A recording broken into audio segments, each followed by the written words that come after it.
성령 시리즈를 성령님께서 나에게 하시는 일들을 말씀을 나누려고 합니다. 오늘 그 말씀을 다시 한번 기억하며 선택한 우리 본문 말씀 우리 같이 읽도록 하겠습니다. 요한복음 16장 8절의 말씀이죠. 요한복음 16장 8절의 말씀 다 같이 한번 합심해서 크게 읽어보겠습니다. 그가 와서 죄에 대하여 의에 대하여 심판에 대하여 세상을 책망하시리라. 아멘. 아멘. 아멘. 성령님께서 나에게 하시는 일, 지난 3주 동안의 말씀을 좀 점검해 보면 이렇습니다. 첫째 주에는 어떤 말씀을 들었죠? 성령님께서 나에게 하시는 일은 하나님 아버지의 은혜를 깨닫게 하시고, 그 은혜를 깨달아 잘 살아갈 수 있도록 성령님께서 우리를 위해서 기도해 주신다라고 말씀을 드렸습니다. 그리고 둘째 주는, 그래요, 셋째 주 정도 됐으니까 잊어버릴 수 있다 치고, 자, 둘째 주에 들었던 성령님께서 나에게 하시는 일은, 그렇죠, 이걸 기억하면 돼요. 양자의 영으로, 아들의 영으로 오셔서 내가 하나님의 자녀, 하나님의 아들, 하나님의 딸이 된 것을 증언하시고, 그리고 우리를 그 하나님의 아들과 딸로 살아갈 수 있도록 도우신다는 거예요. 좋습니다. 자, 그럼 셋째 주, 지난주니까 분명히 다 기억하실 거예요. 그렇죠? 굉장히 믿음이 없으시네. 자, 셋째 주에, 지난주에 들었던 성령님께서 나에게 하시는 말씀은 뭐였어요? 말씀하신다는 거예요. 아멘. 그거예요. 성령님이 나에게 말씀하신다. 뭘 말씀하셔요? 하나님의 뜻과 예수님의 가르침을 알게 하시기도 하고, 우리가 마땅히 기도할지를 잘 알지 못할 때 우리를 기도하게 하시고, 또 우리가 복음을 전할 때 말하지 못하는 것들을 우리 입에 말씀을 주셔서 말하게 하신다는 거예요. 성령님은 말하게 하시고 또 우리를 말하게 하신다는 거예요. 그리고 바로 오늘 네 번째 시간이 바로 성령님께서 나에게 하시는 일. 셋째 주는 좋은 거 했으니까 이 넷째 주는 바로 이겁니다. 책망이에요. 책망하리라. 근데 이것도 좋은 거예요. 나중에 잘 들어보면. 성령님께서 나에게 하시는 일은요, 책망하시는 일이에요. 아멘? 별로 아멘이 아니라 노멘인데요. 성령님께서 나에게 책망하시는 걸 여러분 아십니까? 책망 그러니 갑자기 막 불안해요. 지난주에 성령님이 말씀하시는데 말씀하시는 내용에 책망이 있다니까요. 예수님이 말씀하신 것처럼 성령님은 이 땅에 오셔서 오늘 본문의 말씀을 보면 죄를 책망하셔요. 세상을 책망하신다고 그랬어요. 이 책망하신다라는 이 원어는요, 엘렌크세이라고 해서 지금 것이 아니라 미래에 오셨을 때 하신다는 거예요. 오셨을 때. 즉 내가 없는 상황 속에서 그분이 오시면 그렇게 한다라고 예수님이 가르쳐주고 계시다는 거예요. 그러면 그 예수님이 오신다고 하셨던 그 영이 이제 우리에게 있으니 그가 우리를 통해서 하시는 일이 뭐예요? 책망하시는 일이 분명히 있다는 거예요. 그리고 이 책망하신다는 뜻은 죄를 깨닫게 하고 드러내는 거예요. 내가 가지고 있는 죄를 성령님께서 드러낸다는 거예요. 그것을 바로잡기 위해서 꾸짖기도 하신다는 거예요. 즉 성령님이 우리의 삶에서 우리가 죄의 유혹을 받거나 죄를 지려고 할 때 우리를 책망하신다니까요. 그 책망의 음성을 들어야 되는 것이죠. 그럼 죄를 돌이킬 수 있다는 거예요. 죄를 왜 돌이켜야 되는 줄 아세요, 여러분? 우리가 그 죄를 성령님의 책망을 듣지 아니하고 계속해서 불순종할 때 근심하시기 때문에 그래요. 근심하신다. 우리가 회개해서 하나님을 금신시키지 않도록 돕고 계시는데 우리가 변화하지 않으면 여전히 성령님을 근심케 하고 하나님을 근심케 하고 주님을 근심케 한다는 거예요. 그러니 이 성령님의 책망의 말씀을 들어야 될까요? 안 들어야 될까요? 들어야 한다는 거예요. 그 책망을 들을 때 우리는 우리의 삶을 바꾸고 우리의 삶이 하나님의 근심에서 하나님을 기쁘게 하는 삶으로 바뀐다라는 거예요. 에베소 4장 30절의 말씀에 이런 말씀이 있습니다. 우리 다 같이 읽어볼까요?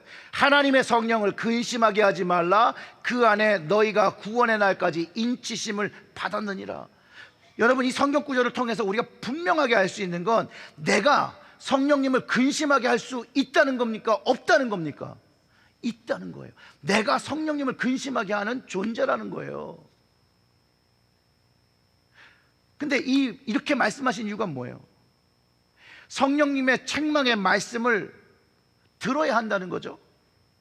근데 돌이키지 않고 살면 거룩한 자녀로, 천국의 자녀로 살아야 되는데 세상 삶에 빠져 살면, 그러면서 성령님이 책망하며 돌이키라는 말씀을 계속 주는데 끝까지 돌이키지 아니하면 그건 뭐예요? 성령님을 근심시킨다는 거예요.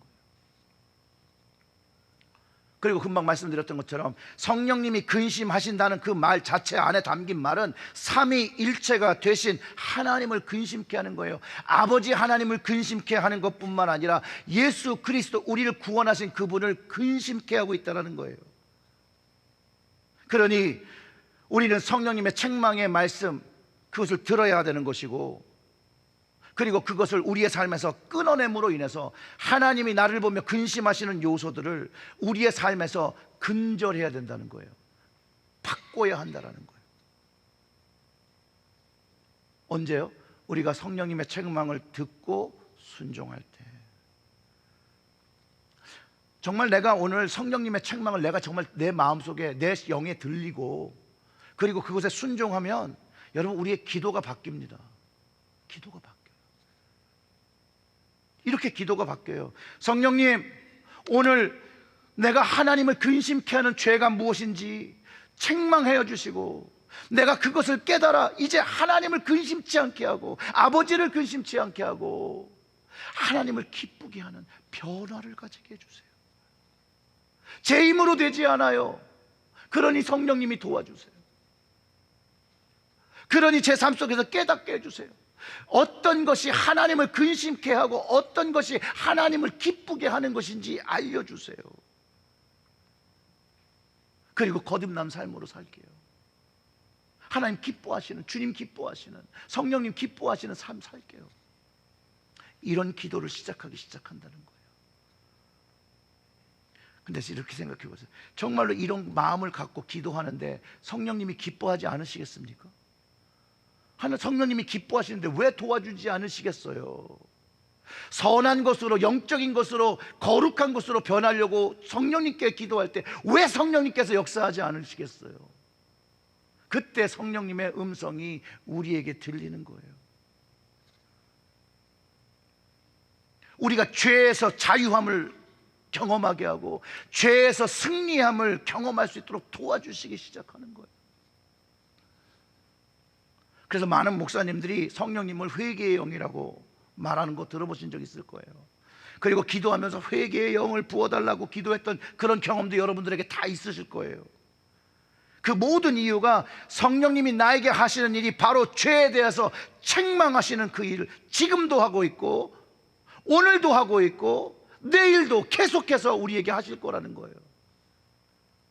우리가 죄에 노출되어 있다면, 우리가 돌이키지 않고 살아간다면. 다시 오늘 본문의 말씀으로 돌아가면, 본문의 말씀이 죄와 세상에 대해 책망하리라, 이 말씀은요 잘 어울리고 금방 이해가 돼요. 그런데 의와 심판에 대해서도 책망한다는 말은 조금 부자연스럽게 보인다는 거예요. 그런데 이 의와 심판에 대한 이 책망을 하는 거에, 책망의 단어 속에 이런 의미가 담겨 있다는 거예요. 의와 심판이 무엇인지를 알려주시는 거예요. 드러내시는 거예요. 정말 의가 뭔지를 알려주는 거예요. 내가 생각하는 의가 아닌 하나님의 의가 무엇인지를 알려주는 거예요. 그리고 그 의를 쫓으라는 것이죠. 그리고 우리가 모두 페이싱하고 있는, 앞에 놓고 있는 심판이 무엇인지를 알려주고 계시다라는 거예요. 그것을 깨달아서 바뀌라는 거죠. 하나님이 기뻐하시는 모습으로. 여기 보면요, 성령님의 책망의 의도는 너무나도 분명해요. 그리고 그 말을 이해하기 시작하면 그 의도가 점점 이해되는 거죠. 의와 심판의 사실을 드러내어 바로잡을 수 있는 기회를 주시는 거예요. 내가 알고 살았던 그 의가 더 이상 의가 아닌 거죠. 그건 내 자기 의였죠. 하나님의 의를 가지고 살려겠다라는 그 마음을 가지게 되는 거예요. 그리고 심판에 대한 이야기를 다시 한번 내 삶을 돌아보며 심판받는 그날에 하나님의 구원을 경험하고 그 구원에 감사하게 되는 거예요. 이 성령님이, 우리 약속하신 이 보혜사 성령님이, 진리의 영 되신 성령님께 오셔서 우리에게 죄와 의와 심판에 대한 세상에서 잘못된 생각을 꾸짖어 주시고 바로잡아 주신다라는 거죠. 그렇게 이해하면 돼요. 근데 여기서 가장 중요한 건요, 성령님이 저 사람의 죄, 저 사람의 뭐를 책망하시는 게 아니라 가장 중요한 건 성령님이 나에게 내 죄에 대해서 책망하신다는 것을 알고 듣고 경험해야 한다는 거죠. 그래야 변화가 생겨요. 그리고 성령님의 책망은 여러분 절대 가벼이 하는 말이 아니에요. 성령님의 책망을 정말 듣는다는 것은 사람이 감히 그것을 거역하거나 대항하지 못하게 엄중하게 꾸짖으시는 거예요. 그 성령님의 거룩한 음성이 나에게 들릴 때 내가 정말 다리가 오금을 떨리면서 두려워하는 그 경외함이 나에게 일어나야 한다는 것이죠. 그럼에도 불구하고 우리의 현실은 성령님의 책망을 듣는 사람과 듣지 못하는 사람으로 분명히 구분된다는 거예요. 이게 현실이에요. 현실은 성령님의 책망하는 음성을 듣는 사람과 듣지 못하는 사람으로 구분된다는 현실적인 문제가 있어요. 그런데 성령님의 책망의 소리를 듣기 원하고 순종하여 귀를 기울이는 사람은 하나님과 예수님의 사랑과 공의와 구원이 깊어지기 시작한다는 거예요. 왜냐하면 성령님이 계속 그것을 가르쳐 주시거든요. 그러니 성령님의 책망은요, 축복이에요. 복이에요, 복. 나를 책망하시는 걸 듣는 것이 복인 거예요, 여러분. 그럼 이게 나에게 축복으로 여겨지면 우리가 그렇게 기도해야 되지 않겠어요? 성령님, 저를 좀 책망해 주세요. 예수님의 말씀 요한복음 16장 9절과 11절에 이 설명을 해요. 죄에 대하라 함은 그들이 나를 믿지 아니하며, 의에 대하라 함은 내가 아버지께로 가니 너희가 다시 나를 보지 못하며, 심판에 대하라 함은 이 세상 임금이 심판을 받았습니다. 이 주님께서 선포하신 말씀이에요. 그래서 성령님이 오시면 예수 그리스도가 누구이며 우리가 하나님의 자녀가 된 것을 가르쳐주고 이 사실을 믿지 못하는 것이 죄라는 거예요. 이 사실을 믿지 못하는 게 죄. 예수님이 가르쳐 주시고 또 성령님께서, 예수님께서 부활하시고 승천하시고 다시 오실 심판의 주심을 가르쳐 주고 계시는데 그것을 믿지 못하는 것이 죄라는 것이죠. 믿지 못하니까 삶이 안 바뀌는 거거든요. 성령님이 오셔서 이 세상이 이미 멸망이 되었더라고, 심판받을 것이라고 폭로하시고 깨닫게 하시는데 여전히 하나님 나라를 바라보지 못하고 세상을 붙잡고 살고 있는 우리의 모습, 믿음이 없음이에요. 그게 바로 죄라는 거예요. 믿지 않고 돌이키지 못한 것이 죄라고 말씀하시고 그것을 끊임없이 우리에게 책망하고 계시다는 거예요. 그 책망의 음성을 들어야 돼요. 그래야 하나님의 은혜가 무엇인지, 하나님의 사랑이 무엇인지, 하나님의 공의가 무엇인지를 내가 정말로 피부로 뼛속에 새길 수 있다는 거예요. 제가 불효자식이라서 잘 알아요. 아버지와 어머니를 그 어린 나이에 근심시킨 자녀였기 때문에 제가 이 말이 너무나도 저에게 너무너무 뼛속에 각인이 돼요. 성령님의 책망은요, 우리가 이런 죄로부터, 이 믿음 없음으로부터 돌이키기 원해서요. 어떤 분이 말씀하셨는데 제 머릿속에 계속 남아있는 한 말씀이 있어요. 그리고 성령님께서 하시는 그 책망의 말씀을 꼭 듣고 순종을 해야 된다고 생각하는 너무 중요한 이유라고 저는 생각해요. 그분이 이렇게 얘기했습니다. 제가 깜짝 놀랐어요. 사람이 죄를 지어서 지옥에 가는 것이 아니고 심판을 받는 것이 아니라, 사람이 지옥을 가고 심판을 받는 것은 그 책망의 소리, 회개하지 않기 때문에 지옥을 간다는 거예요. 관점이 확 바뀌잖아요. 관점이. 죄를 알면서도 회개하지 않기 때문에, 심판이 있음을 알고도 회개하지 않기 때문에 그 결과가 심판을 받는다는 거예요.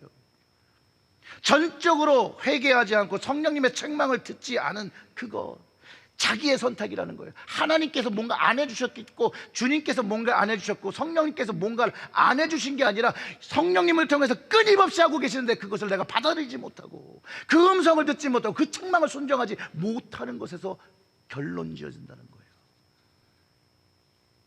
제가 이 이야기를 듣고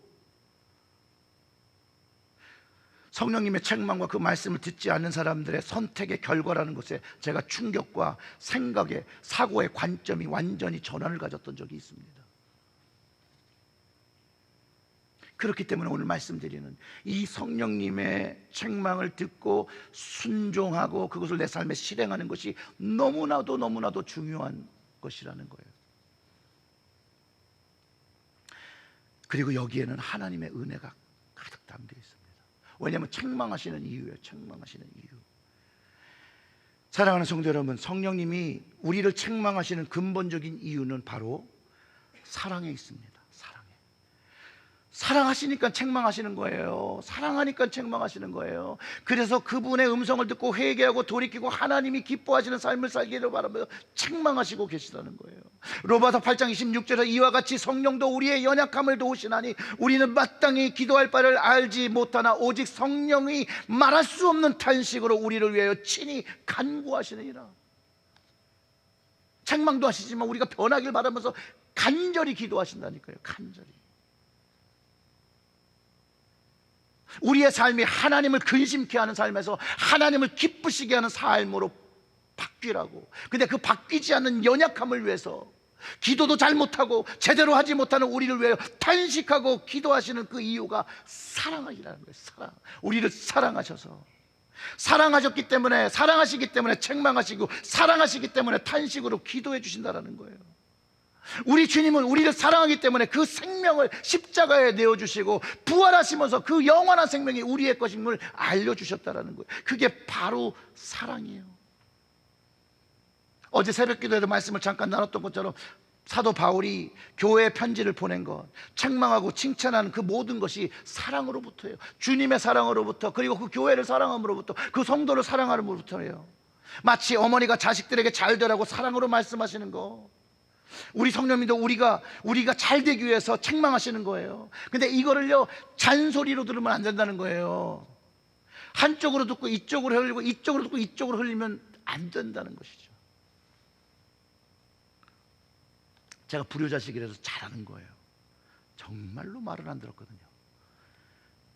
정말로 청개구리 같은 인생을 살았던 적이 있습니다. 부모님의 정말 걱정, 부모님의 염려, 그들의 책망, 그저 듣기 싫은 소리로 여겼다라는 것이죠. 세상에 비교하면요 그냥 실패한 모습인데 내세울 것도 전혀 없어요. 그냥 너무너무 당당해요. 한국말에 그런 말 있잖아요. 쥐뿔도 없는데 되게 당당해요. 나는 아무런 문제도 없다라고 생각했어요. 아니, 고등학교 중퇴했는데 무슨 문제가 없어요? 문제가 많죠. 아버지가 도덕 선생님인데. 그런데 아무 문제 없고 나는 여전히 의롭다고 생각하고 살았어요. 근데 진짜 그 거짓된 그 모습을 조금 까고 보면요, 거기는 불완전하고 불만족스러운 삶이 그득그득했어요. 그 마음이요 눈으로 막 나오는데요, 막 제 옛날 눈이요 막 정말 레이저 같이 막 사람을 죽일 것 같은 그런 눈이 있었어요. 사진 보면 깜짝 놀라십니다. 숨겨놓고 안 보여줘요. 나도 가끔 보고 깜짝 놀라요. 아, 왜 이렇게 눈알이 이래? 이러면서. 너무나도 안 된 모습인데 저는 몰랐어요. 그리고 제가 나중에 부모님의 말씀을 잘 귀 기울여 듣지 않던 제 모습의 문제가 도대체 어디 있는가를 곰곰이 생각해 봤어요. 기도하면서 도대체 뭐가 문제였을까? 그랬더니 마음이 문제더라고요. 마음이 강팍한 마음이었어요.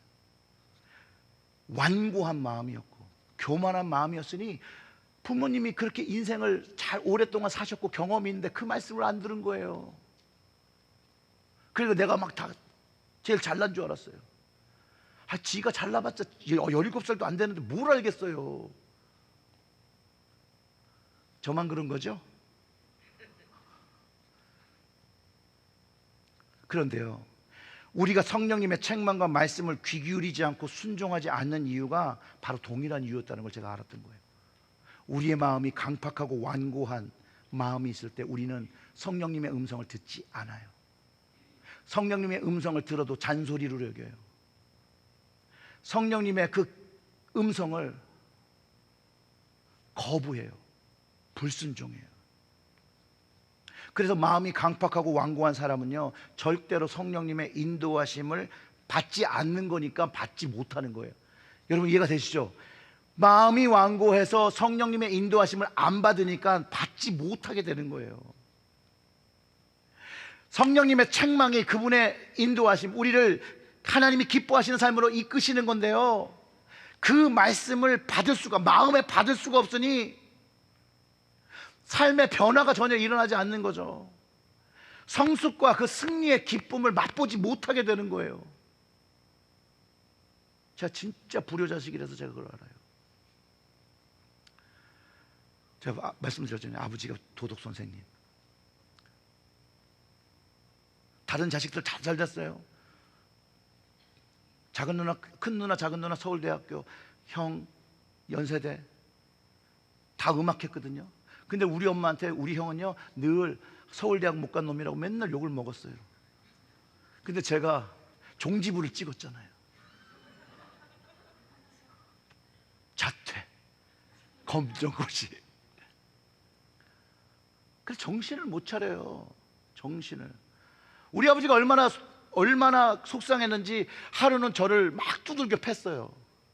근데요, 이것도 등치가 커지니까 별로 아프지도 않아요.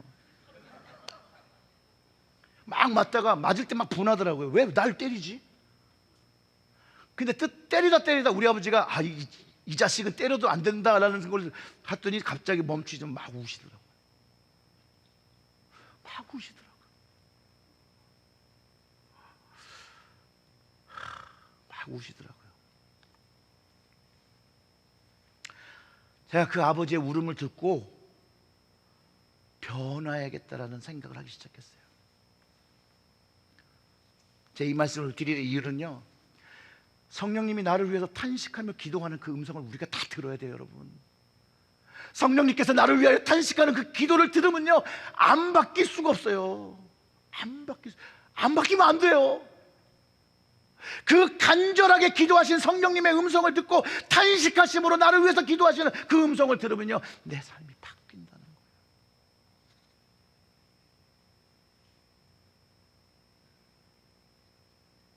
그리고 이제 변화하려고 그래요. 그리고 그 책망을 받아들입니다.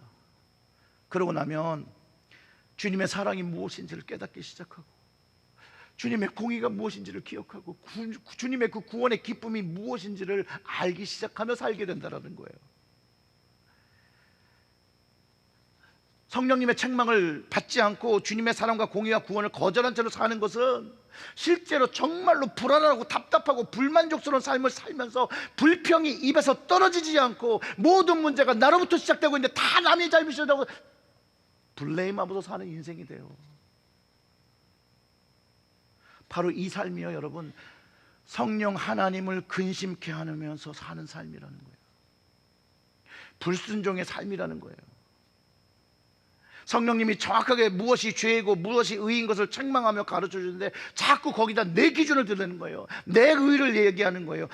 하나님의 기준에 맞는 의를 가지라고 살라고 가르쳐 주시려 책망한다라는 거예요. 그 기준을 가지고 살 때, 순종하며 살 때 하나님의 의를 누리며 공의를 누리며 하나님의 은혜를 경험하며 사는 것이에요. 그때 우리는 만족과 평안과 기쁨을 경험하며 사는 것이에요.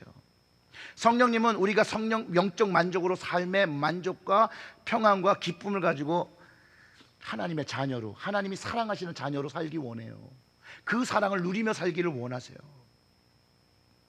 그래서 오늘 사랑하는 성도 여러분, 예배를 통하여 오늘도 우리를 위하여 탄식하며 기도하시는 그 성령님이 계시다라는 것이에요.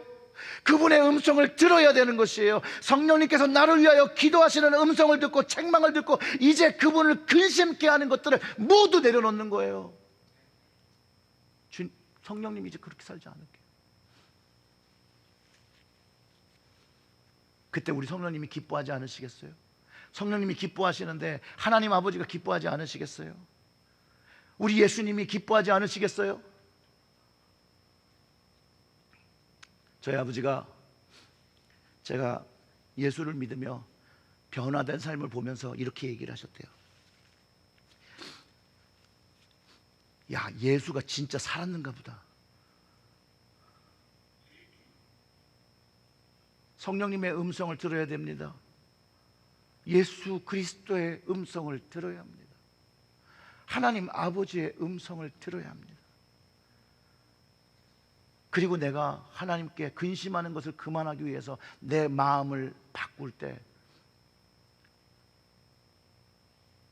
하나님 기뻐하시기 시작한다는 거예요. 계시록에 등장하는 7교회에 성령님께서 책망의 말씀과 칭찬의 말씀을 주신 게 있습니다. 책망의 말씀을 들은 교회도 있고 칭찬만 들은 교회도 있고 칭찬과 책망을 모두 들은 교회도 있고 책망만 들은 교회도 있습니다. 성령님은요, 오늘도 우리 가정과 우리 교회 하시는 말씀이 있는데요, 계시록을 보면 귀 있는 자가 듣고 순종한다는 거예요. 오늘 우리가 묵상한 말씀을 통해서 이 귀 있는 자에 대한 의미를 좀 돌아보면 더 이상 하나님을 근심하지 않게 하고 이제 기쁘시게 살기를 원하는 그 마음을 가진 사람들이 귀가 열린 사람들이라는 거예요, 여러분. 그래야 성령님의 그 책망하시는 소리도 들을 뿐만 아니라 성령님의 칭찬하는 소리도 들리기 시작한다는 것이죠. 계시록 7교회 에베소 교회는요, 슬라이드 좀 올려주세요. 칭찬과 책망 모두 받았어요. 그들의 믿음의 행위와 수고와 인내. 그런데 책망받은 게 뭔지 아세요? 첫사랑을 잊어버린 거예요. 책망을 받아요. 서만화 교회는 칭찬과 격려만 받은 교회죠. 환난과 가난과 핍박이 있었는데 모두 승리한 교회였어요. 우리 체리얼교회는 서만화 교회 같이 돼야 돼요. 그리고 에베소 교회 그 첫사랑을 잃어버린 모습이 아니라 첫사랑을 늘 가지고 사랑을 가지고 살아가는 그런 교회가 돼야 돼요. 버가모 교회와 두아디라 교회는요, 니골라당에 대한 그 잘못된 신앙을 가짐으로 신앙의 거룩과 순결을 지키지 못했어요. 책망만 받았어요. 사대교회요, 이름은 살아있어요. 이름은 살았는데 죽은 교회라고 책망하세요. 빌라델비아 교회, 칭찬 없이 책망 없이 칭찬과 격려를 받은 교회인데요, 이 교회 너무 좋아요. 힘은 약한데 열심으로 하나님의 말씀을 지키며 모든 박해를 이기며 신앙의 순결과 거룩과 정결함을 가졌던 교회예요. 우리 이런 교회 되어야 돼요. 여러분들 가정에 이런 가정 되어야 돼요. 하나님 앞에. 마지막 라우디아 교회거든요. 오직 책망과 징계의 말씀을 받은 교회죠. 차지도 않고 뜨겁지도 않은 교회. 우리가 다 잘 아는 말씀이잖아요. 그런데 차지도 않고 뜨겁지 않으면 어떻게 한다고 그랬어요? 하나님이 토해버리고 싶은 그런 교회였다는 거예요. 절대로 체리얼 교회는 하나님이 토해버리고 싶은 그런 교회가 되어서는 안 됩니다. 근데 여러분, 이 라우디아 교회가 왜 타락했는 줄 아십니까? 왜 이런 모습이 되는 줄 아세요? 성경은 가진 것이 많아서라고 그래요. 가진 것. 세상의 물질을 너무 사랑해서 타락했어요. 그리고 차지도 덥지도 않았어요. 사랑하는 성도 여러분, 우리 모두가 성령님의 음성과 책망을 듣는 교회가 되겠죠. 칭찬만 받으리라고 일단 저는 생각하지 않아요. 그런데 정말로 제가 기도하며 우리 체리얼교회가 세워지기 원하는 건요, 이 성령님의 책망의 소리에 귀를 가지고 듣고 순종하고 첫사랑을 가지고 믿음과 복음의 열정으로 뜨겁게 주님을 사랑하고 뜨겁게 이 주님의 좋은 복음, 굿뉴스를 세상에 전하는 교회가 되어야 합니다. 사랑하는 성도 여러분, 성령님께서 나에게 하시는 그 책망과 깨닫게 하시는 말씀을 듣고 그 말씀을 이제 마음에 품고 순종하고 회개하고 성령님을 의지하며 성령 하나님을 기뻐하시는 것을 통해서 구원의 인치심의 확신을 가지고 그 구원의 능력을 가지고 살아가시는 여러분들 되시기를 주님의 이름으로 축원합니다. 아멘.